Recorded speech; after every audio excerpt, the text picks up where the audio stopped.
All right, good morning. How's everybody out there? Good? Okay. So here's the deal. We're going to get to this pretty quick because I've got 22 minutes and a whole lot of content to get to, okay? So if you are a note taker, I want you to follow along because we're going to give you some very practical stuff that you can use as leaders as we talk about engagement, all right? So we're going to start with context. What's the context by which I bring this content to you today? All right, so the problem. Nearly 30 million people have changed jobs since August of 2021. Nearly 30 million people. We are waiting on the jobs report in February to see is that number actually crossed the 30 million number. It's unbelievable. And so that's the term that maybe you've heard on news, the Great Resignation. People are changing jobs at an unprecedented rate. Over 4 million people per month from the month of August. And so that's where we stand today.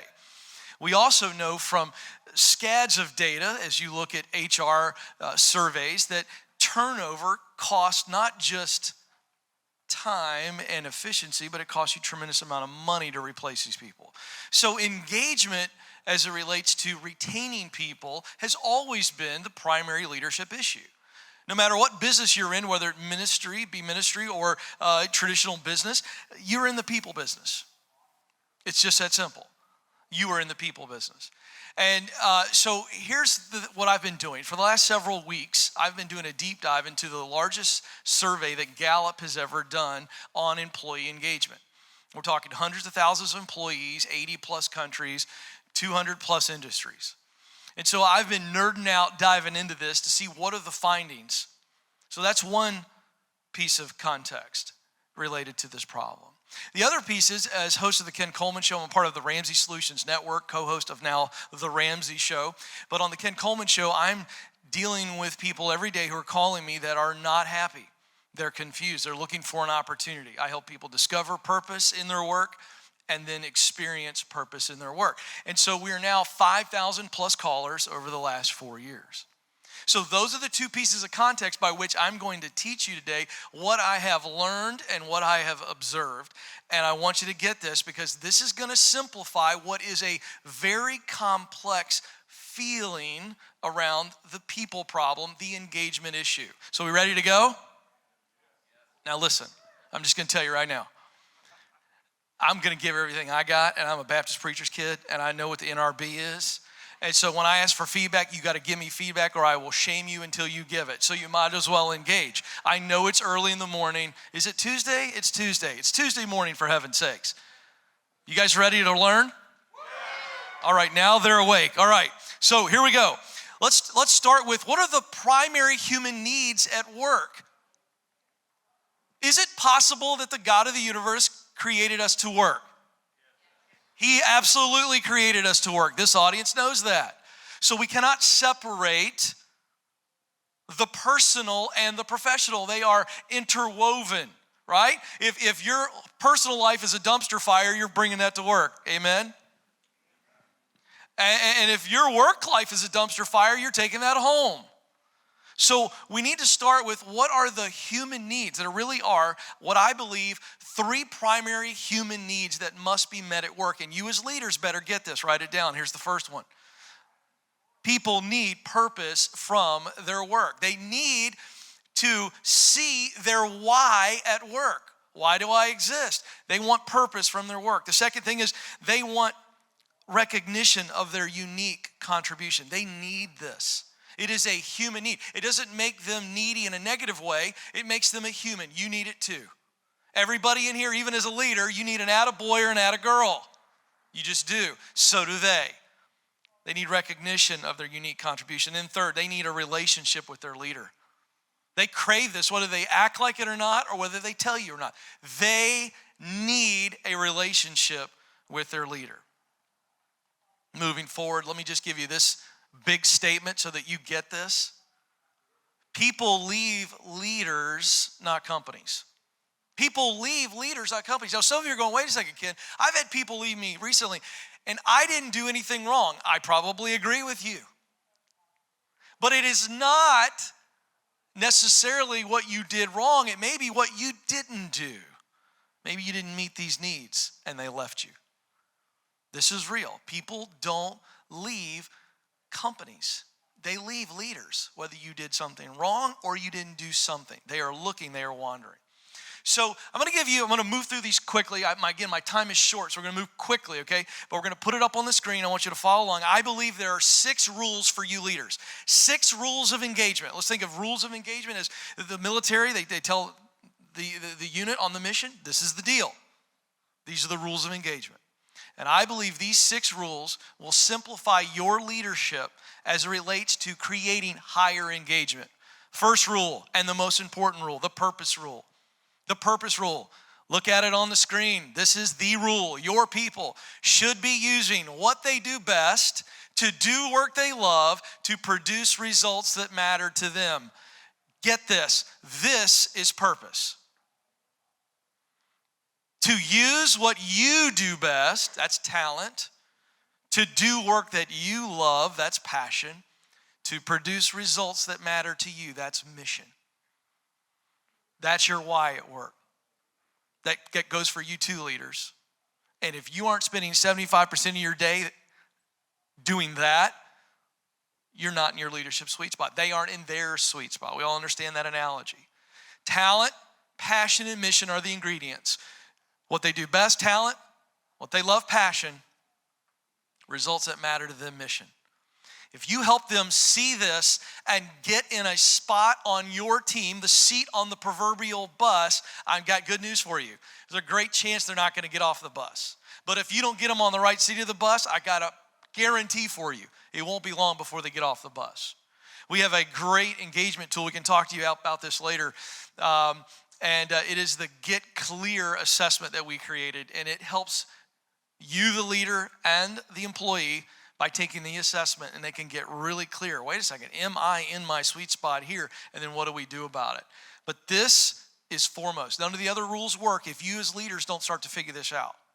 So you need to be hiring this way too.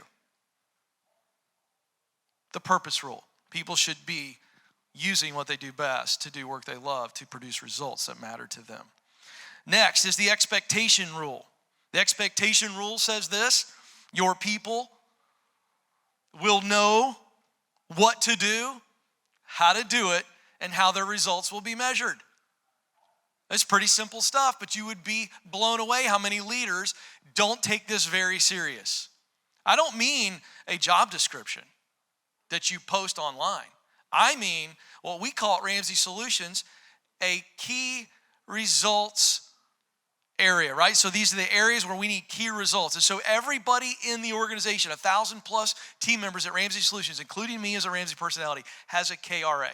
It is a 1-page document, and it is very clear. Ken, these are the results in these areas that we are holding you accountable to.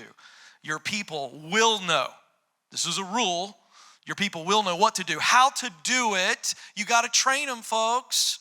Not just show them a couple times. Make sure they get it. It's like teaching your kid to ride a bike. You got to have that kind of patience. And then, most importantly, after you show them how to do it, do they know how they will be measured? People want a scoreboard.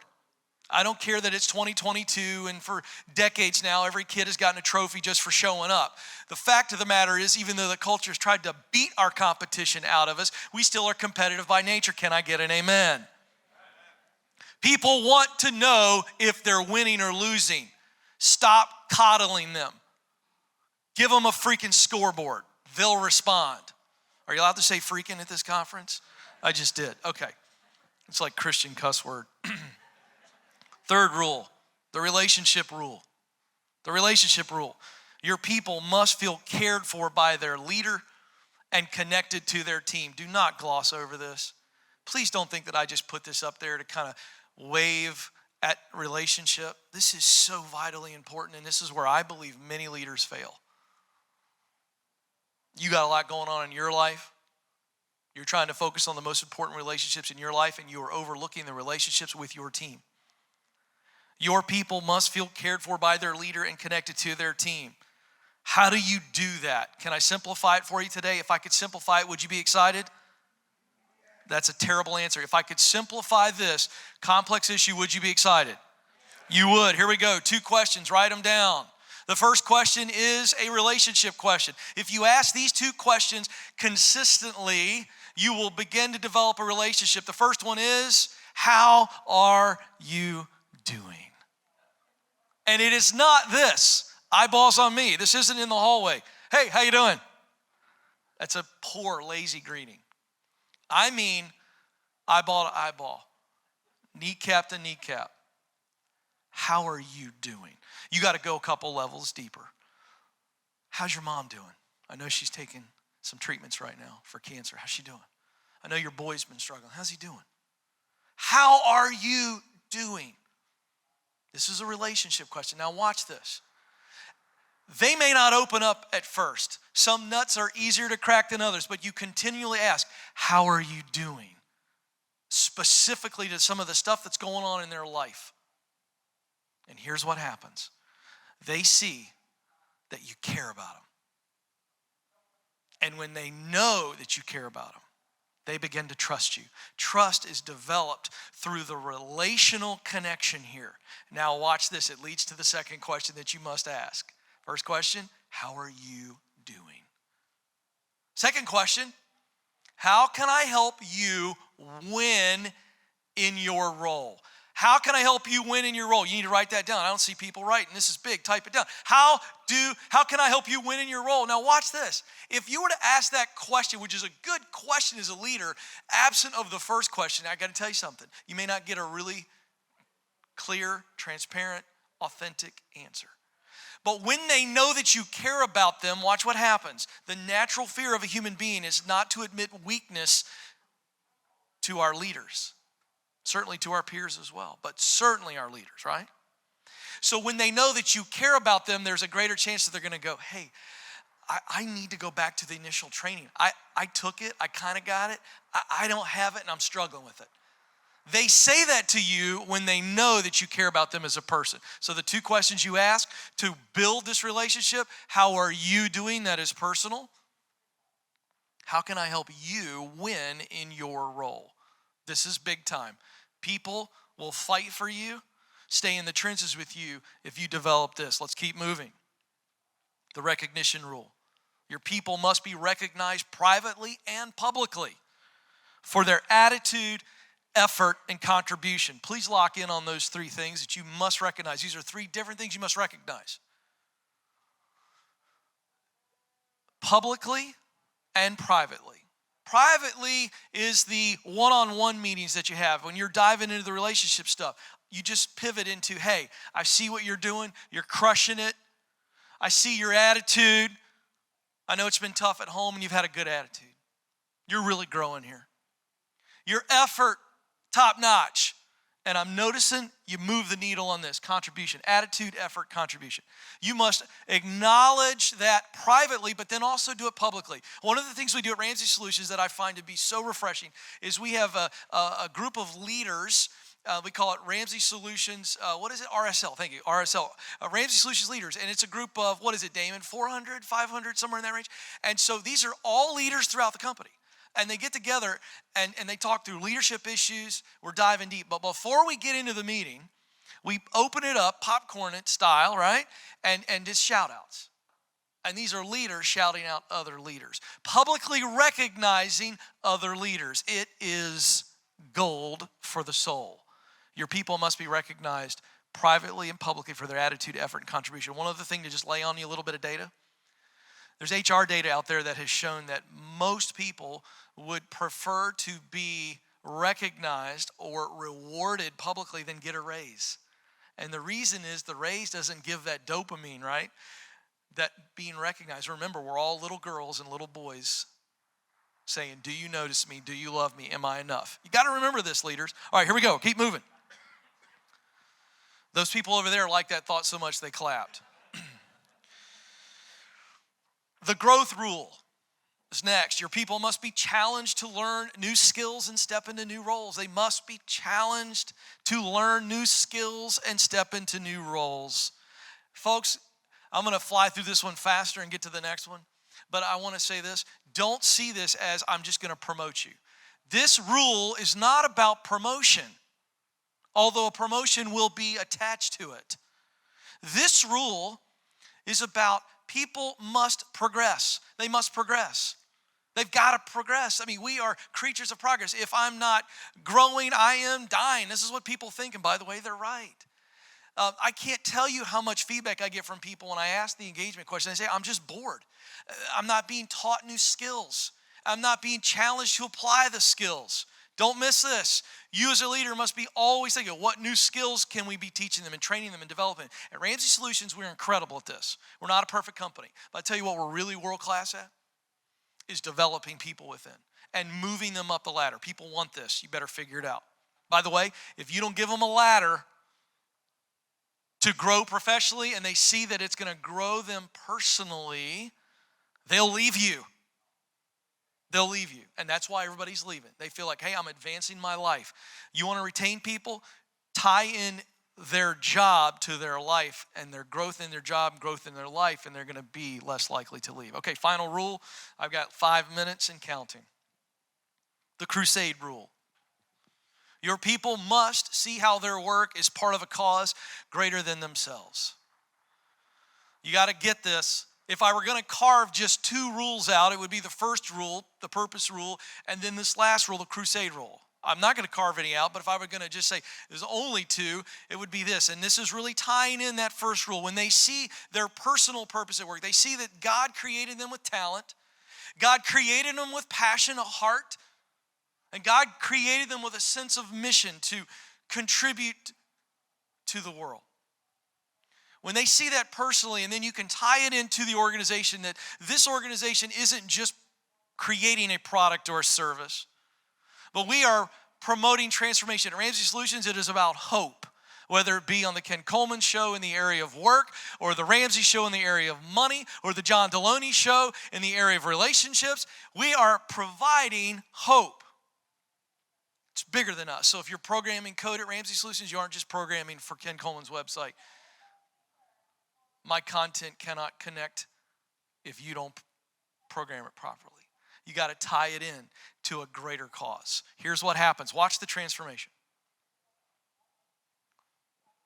When people see what is possible with these 6 rules, as I run through them, watch this, the purpose rule.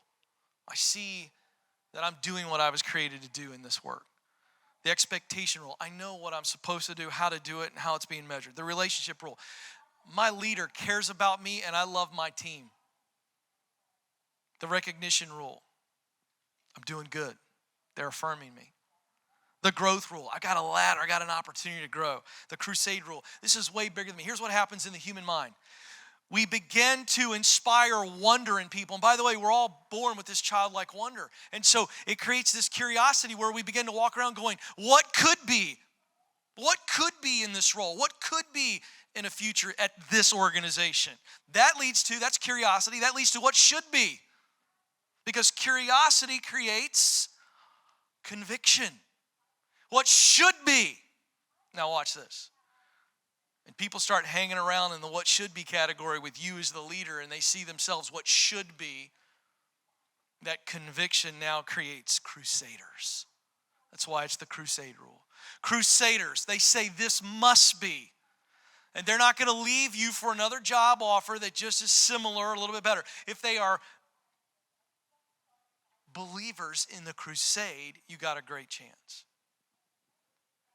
So here's my challenge. These rules will allow you to take care of your people. Now look at this. If you take care of your people, the people you have, they will help you get the people you need. I hear all the time, Ken, I can't get good people, can't find good people. I'm in this rat race. Let me tell you something. If you take care of the people that are left behind, Christian movie reference, anybody get that? It's pretty good. Some of the young people out there are like, I don't know what he's talking about. If you take care of the people you have, and they'll help you get the people you need. It's that simple. If you take care of the people you have with these 6 rules of engagement, you will see that they'll help you recruit people because they're going, hey, you need to come over here. The water is really nice. That's word of mouth. That's what every company longs for. Marketing is all about hoping to hit the tide of word of mouth. I know, I sell books. Word of mouth. Final thought. What's the ROI on those 6 rules? What's the return on investment? Less turnover, higher productivity, higher customer ratings, increased profit. So what's the thought? Increased engagement leads to increased profit. And for this group of people, there's another level beyond profit, isn't there? It's increased influence for the kingdom. You guys have been a great audience. I know I gave you a lot. Appreciate you. Press on.